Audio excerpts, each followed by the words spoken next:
皆さんこんにちは、山登りです。今日は初夏の原っぱからお届けします。私すごく一人で行動することが好きなんですけど、好きっていうか、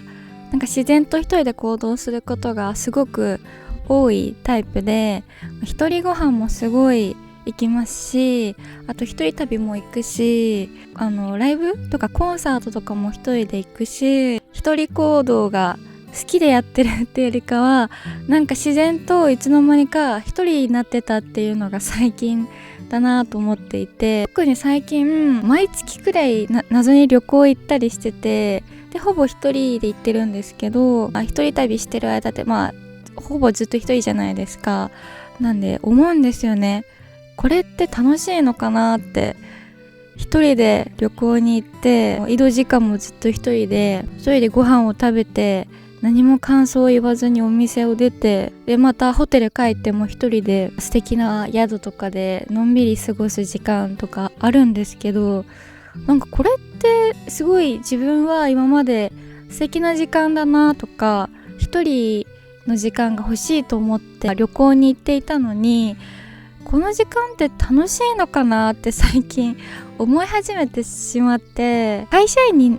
なってから時間の都合がみんなと合わせるのが結構やっぱり難しくて、行きたい場所合うかどうか問題とかもあって、なんかそういうのを考えたりすると、もう一人で行った方が楽だわってなって一人で行ってたんですけど、しょうがない一人で結構私は行っちゃってたなーって最近思っていて、それが大人になるってことなのかもしれないけど、孤独と向き合いみたいな話なのかもしれないんですけど、でもなんかずっとそれでいいのっていう気持ちも知ってて、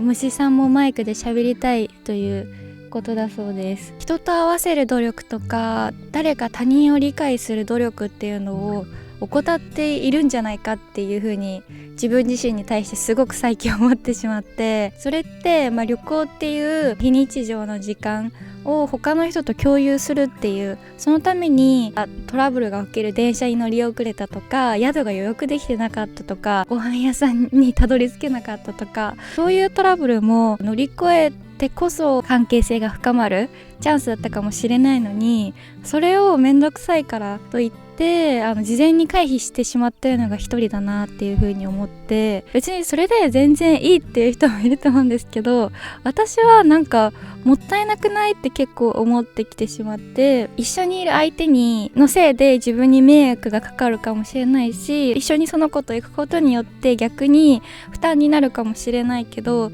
でもそれがなんか人間社会なんじゃなかったっけみたいな気持ちにもなってきて、頼られ生きるのが多分人にとって一番幸せなんじゃなかったのだろうかっていう気持ちになってきたんですね。一人とか孤独を愛する姿勢っていうのはすごくかっこいいし憧れもあるんですけどそういういざこざとかを一通りやってからたどり着くことなんじゃないかなっていうふうに思いました。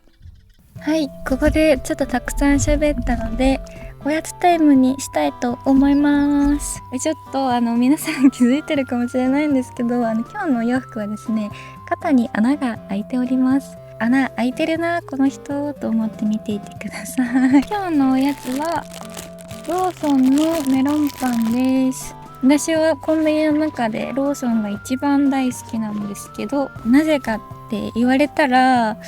でも嘘かも、セブンかもしれない、いやミニストップかもしれない。とにかくファミマ以外のコンビニは好きです。なぜファミマが好きじゃないかというと、逆に他のコンビニに比べてやっぱりあんまり